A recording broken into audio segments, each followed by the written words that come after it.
pembahasan kita dilanjutkan dengan 7.2, yaitu integrasi parsial. Kayaknya di SMA mungkin sudah diajarin juga gitu ya konsep untuk integral parsial ini sendiri, tapi di sini kita mau lihat lebih jauh lagi mengenai integral parsial.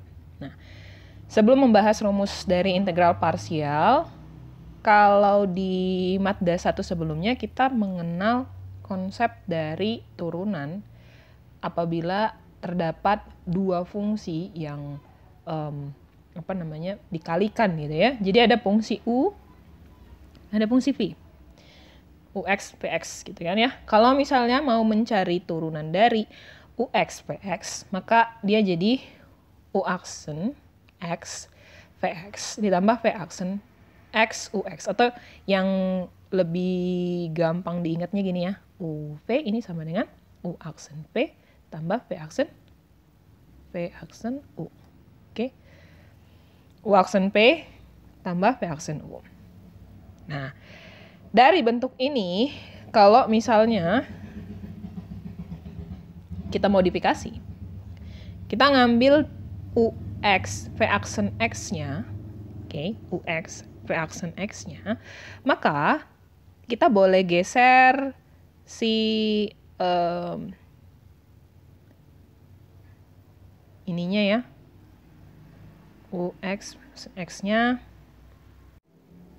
kita boleh menggeser si U aksen X PX ini ke ruas kiri gitu kan. Jadi dia ceritanya tanda positif berubah menjadi tanda negatif. Nah, atau dirapiin kembali sehingga UX V aksen X sama dengan DDX UX VX dikurang U aksen X VX.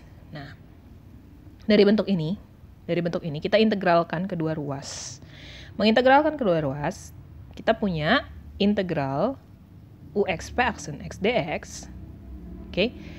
Kemudian ini ya sama dengan gitu kan? Sama dengan integral dari si DDX. Saya belum dapat pena saya. Nah, ini dia integral dari DDX UX VX dikurang U aksen X VX DX. Oke.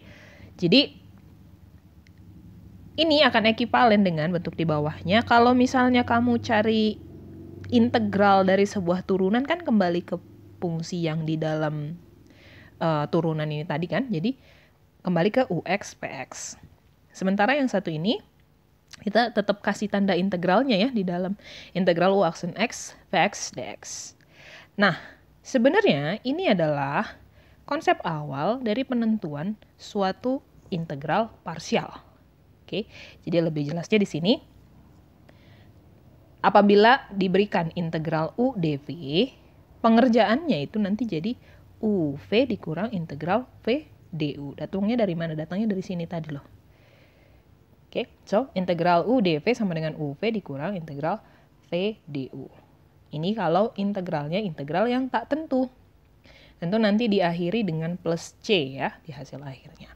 Kalau misalnya integralnya integral yang tentu, artinya ada yang namanya batas atas dan batas bawah, maka tinggal diberikan batas atas dan batas bawahnya pada masing-masing ekspresi UV dan integral VDU. Jadi di sini batas bawah A gitu kan ya, batas atas W.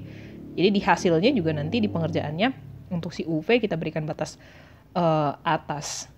Batas bawah A, batas atas B, di sini juga sama, batas bawah A, batas atas B. Oke, nah itu konsep untuk integral parsial sebagai contoh. Oke, sebagai contoh. Kita disuruh di sini menyelesaikan integral dari xe pangkat x dx. Langkah pertama yang harus dilakukan adalah tentukan U, kemudian tentukan dv. Nah, akan jadi pertanyaan seperti ini. Bagaimana cara menentukan U? Bagaimana cara menentukan dv? Nah, biasanya U ini adalah bentuk yang di dalam fungsinya itu lebih sederhana. Oke, bentuk yang di dalam fungsinya itu lebih sederhana. Sementara dv-nya ini biasanya kita pilih bentuk yang lebih rumit. Oke, biasanya konsepnya demikian. Tapi mungkin nanti akan ada beberapa pengecualian gitu ya. Kayak misalnya kalau ketemu dengan ada len, let's say len X atau apalah gitu ya, terus di sini ada katakanlah apa X pangkat 2 gitu kan. Biasanya justru yang dijadikan U-nya itu adalah si len X-nya ini gitu. Oke, U-nya ini yang kita jadikan sebagai len X. Jadi tergantung kondisi, oke, tergantung situasinya.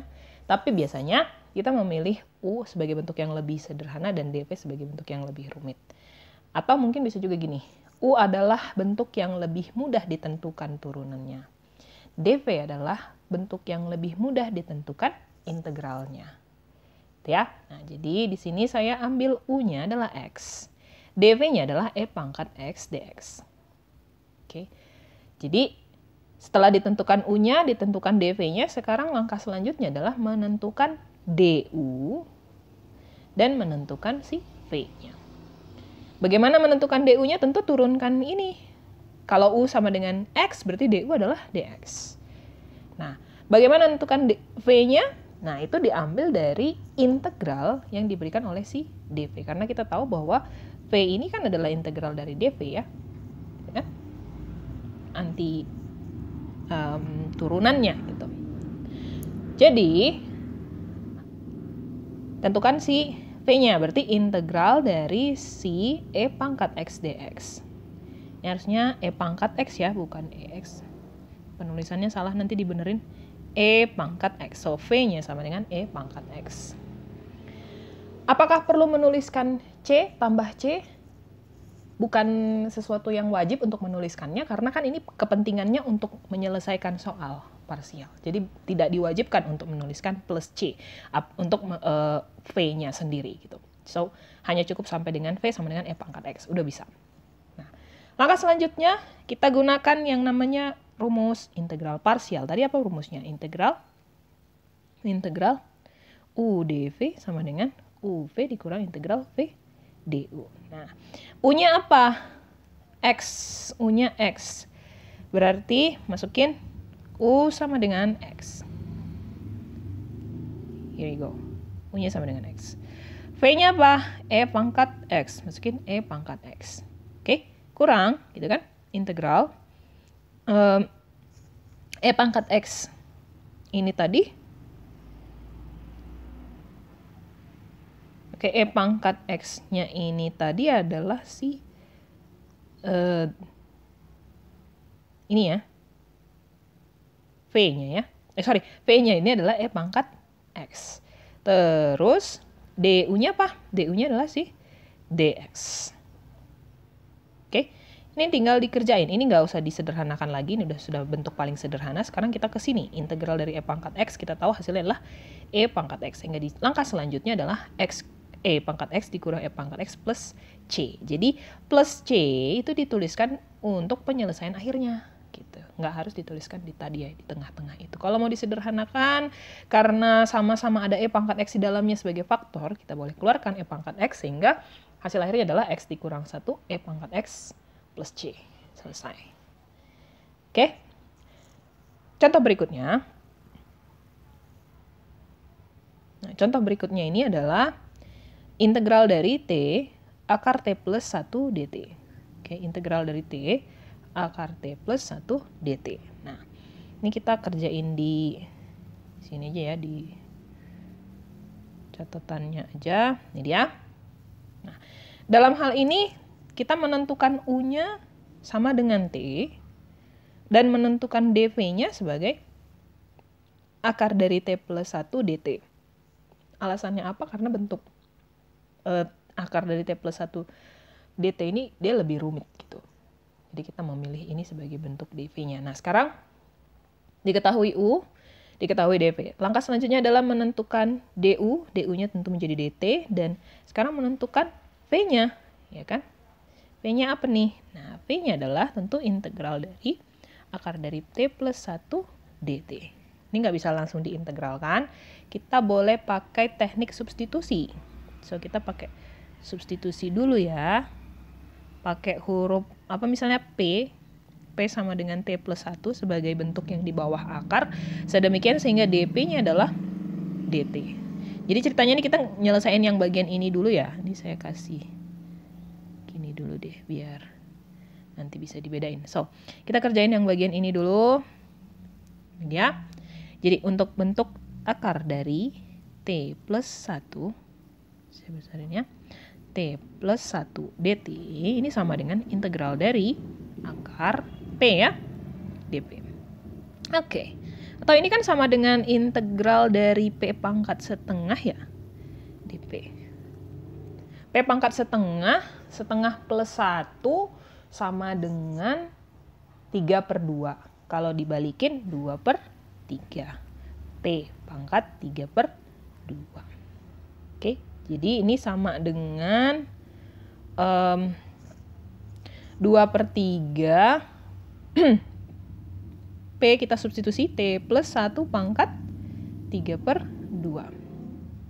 Oke. Nah, sehingga gitu kan ya, P-nya, V-nya maksudnya, P-nya adalah 2/3, V-nya adalah 2/3 T plus 1 pangkat 3/2. Oke, 2/3 T plus 1 pangkat 3/2. Nih saya butuh halaman selanjutnya ini kayaknya. Saya besarin aja kayaknya ya.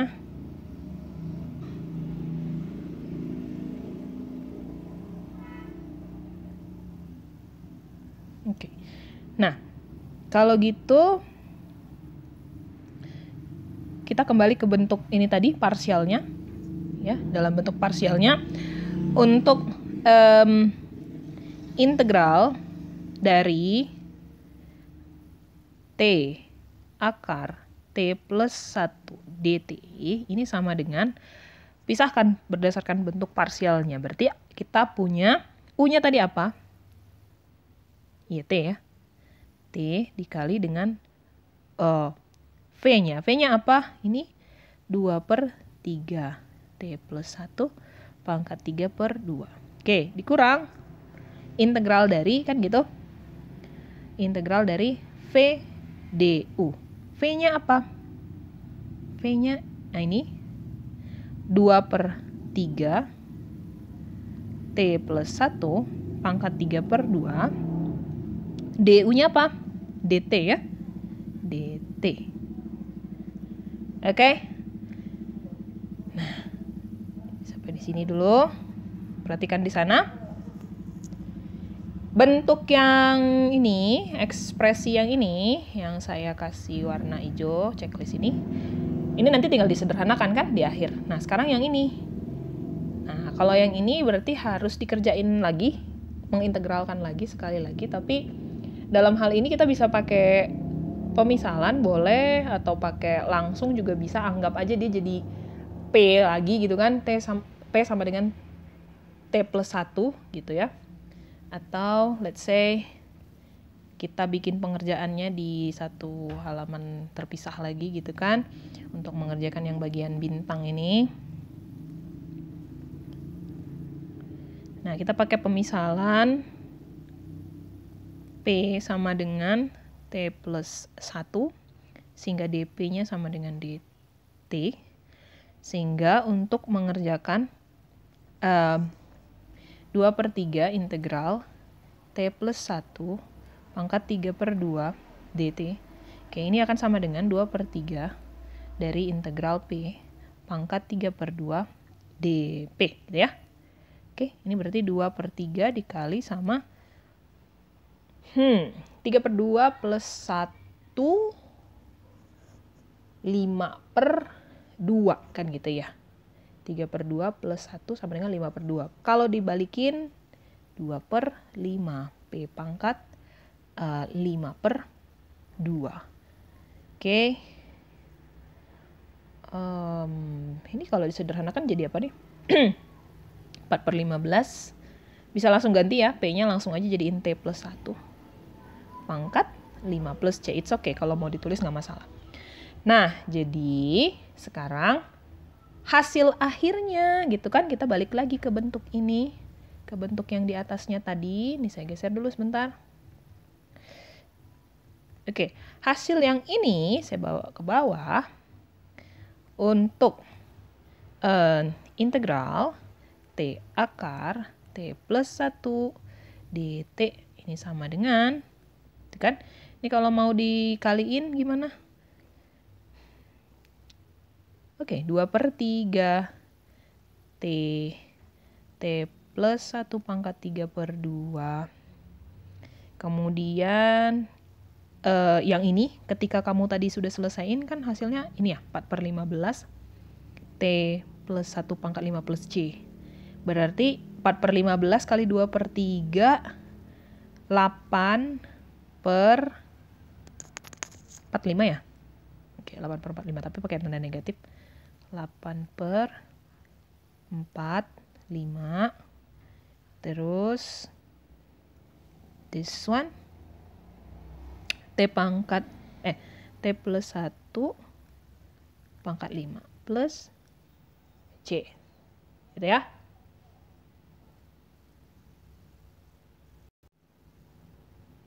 Sorry, tadi ada typo ya. Bukan 8/45, karena kan kita udah ngitung 2/3-nya di dalam. Oke, ini harusnya bukan 8/45, tapi langsung 4/15 ya. So, ini 4/15. Ini ya, 4/15. Dan ini tadi saya lupa, 5/2 harusnya. Oke, ini juga sama, 5/2. Oke, jadi hasil akhirnya demikian.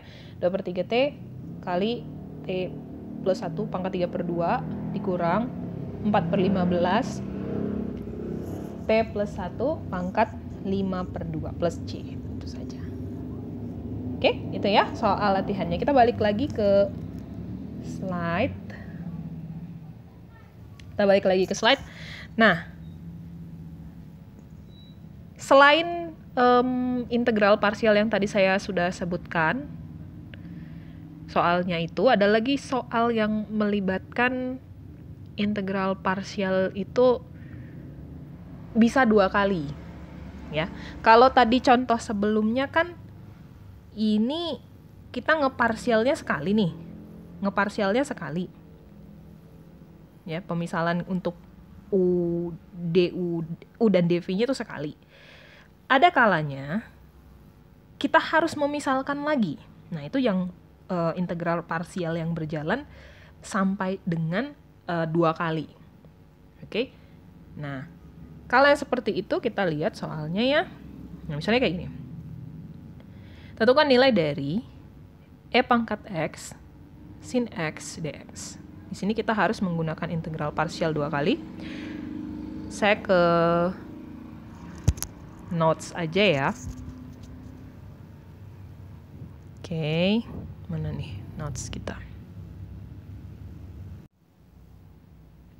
Oke, soalnya seperti ini. Jadi ada integral dari e pangkat x sin x dx. Dalam hal ini saya memisalkan u-nya sama dengan e pangkat x dan dv-nya adalah sin x dx. Apakah boleh sebaliknya? Boleh. Dan nanti hasilnya pun sebenarnya sama aja. Oke, nanti hasilnya sebenarnya sama aja. Tapi dalam hal ini kita pakai u-nya sama dengan e pangkat x dan dv-nya sama dengan sin x dx. Nah, kalau gitu sekarang kita tentukan du. Du-nya berarti apa? E pangkat x dx ya. E pangkat x dx. Good. Terus p-nya apa? P-nya adalah integral dari si sin x dx. Hasilnya minus cos x. Oke. Nah, sekarang kita gunakan rumus parsial tadi. Jadi integral e pangkat x sin x dx sama dengan u-nya. U-nya adalah e pangkat x dikali dengan v-nya. V-nya adalah minus cos x. Oke, kurang. Nah, integral dari apa? V du ya. Jadi ini negatif cos x, du-nya adalah e pangkat x dx. Nah, karena sama-sama ada tanda negatif, kita nggak masalah, ini kita ubah aja jadi plus ya, plus cos, oke mungkin biar bagus, E pangkat X, oke, cos X dx, oke, E pangkat X cos X dx. Nah, kalau gitu, ini tadi. Kalau ini nanti udah bisa disederhanain ya, yang saya kasih garis biru ini. Ini nanti kan udah bisa langsung jadi jawaban akhir, tinggal dikalikan. Tapi kalau yang ini, yang saya kasih garis hijau ini, harus kembali lagi menggunakan integral parsial. Kenapa? Karena ada dua faktor di sana. Ada E pangkat X, ada cos X. Jadi harus sekali lagi gunakan integral parsial. Oke? Ini kayak kasih tanda bintang warna hijau. Kita kerjakan yang bagian bintang warna hijaunya. Oke. Ini dia. So, kita mau selesaikan integral E pangkat X cos X dx. Gunakan U-nya sama dengan E pangkat X dan juga dv-nya sebagai cos X dx. Oke. Jadi kalau gitu du-nya apa? Du-nya E pangkat X dx dan v-nya adalah integral dari si cos X dx. Hasilnya adalah integral cos sin ya. Sin X. Oke. Sin X. Nah, sebagai catatan di sini, kalau tadi di awal kamu gunakan pemisalan yang sebaliknya, let's say pemisalan U-nya itu adalah si sin X dan pemisalan dv-nya adalah E pangkat X dx, maka ketika kamu bertemu lagi dengan bentuk parsial, pasti nanti ketemu lagi dengan bentuk parsial, harus konsisten dengan pemisalan yang itu juga gitu. Disarankan konsisten dengan pemisalan yang seperti itu juga. Oke? Jadi di sini makanya saya konsisten pakai U sama dengan E pangkat X lagi gitu. Terus dv-nya tetap ke cos X dx. Oke? Ini sudah betul ya, cos X sin. Oke, good. Nah, kalau gitu kita kerjain ya. Ini berarti sama dengan UV. Berarti E pangkat X sinus X, gitu kan? Kurang integral dari PDU. Berarti apa tuh? Cos X kali dengan E pangkat X ya. Biar rapi kita kasih E pangkat X-nya di depan. E pangkat X. Where are you?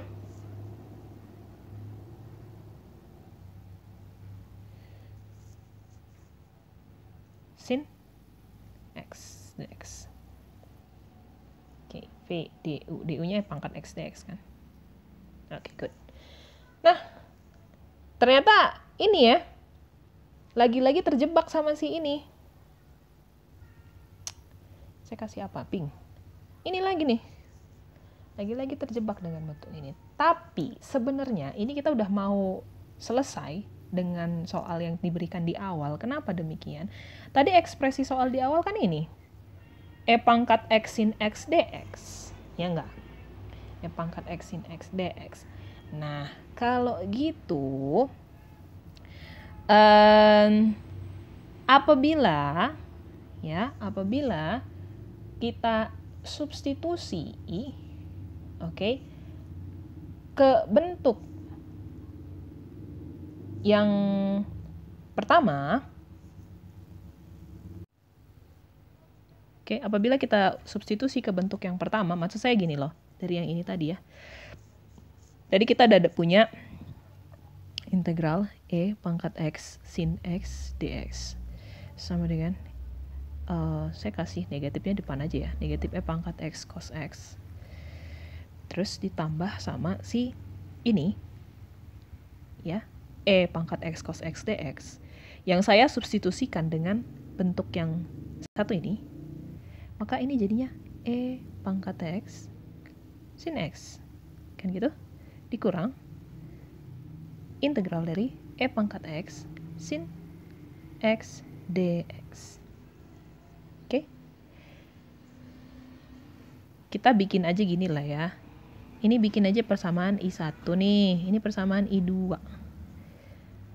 Oke, jadi ceritanya yang di sini ini mensubstitusi I1 terhadap I2 gitu loh. Kita substitusi I1 terhadap I2. Jadi ini bentuknya yang baru. Oke, tidak ada masalah ya di sana. Nah, sekarang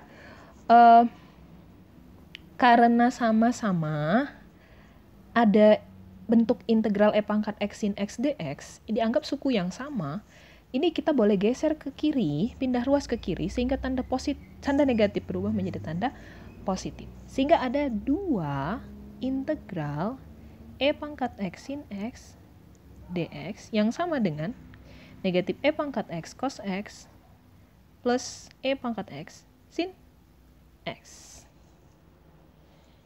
Iya, ini kayaknya udah hanya penyederhanaan aja ya. Dan kata lain, sebagai hasil akhir, integral dari E pangkat X sin X dx ini sama dengan, kan gitu kan, ini aja per 2 gitu. Tinggal ini aja per 2 dibagi 2 kan gitu kan ya. Jadi saya bisa tuliskan 1/2 dari E pangkat X-nya bisa dikeluarin, saya keluarin aja E pangkat X-nya. Kemudian pengalinya ini ada negatif cos X dan ada positif sin X plus C sebagai hasil akhir. Harus ada plus C-nya. Oke? Bisa ya? Gitu doang kan sebenarnya kan? Atau kalau mau ditulis sin X negatif cos X, itu oke, bisa juga. Oke? Seperti itu. Nah, kita balik lagi ke slide-nya. Di sini saya punya soal latihan. Nah, ini boleh kalian kerjain. Jika diberikan integral dari X pangkat 2 E pangkat X. Di sana pemisalan untuk U-nya adalah X pangkat 2 dan dv-nya adalah E pangkat X. Lakukan integrasi parsial. Hasilnya nanti seperti apa? Oke, silahkan dikerjakan ya soal tersebut. Dan sebagai penutup di sini dalam substitusi integral, jika bentuk yang kamu temukan itu sudah baku, kamu bisa tuliskan jawabannya. Tapi kalau belum bentuk baku, kita harus mencari suatu substitusi yang mengubahnya menjadi bentuk yang baku. Nah, kalau misalnya substitusinya tidak berhasil, maka bisa digunakan metode yang lain. Oke, dan semakin banyak soal latihan yang kamu kerjakan, maka akan semakin mahir kamu untuk mengerjakan soal-soal yang tipenya integral substitusi ataupun integral yang parsial. Ya, demikian pembahasan kita untuk 7.2. Kalau ada yang kurang jelas silakan ditanyakan nanti di grup, dan atas perhatiannya saya ucapkan terima kasih.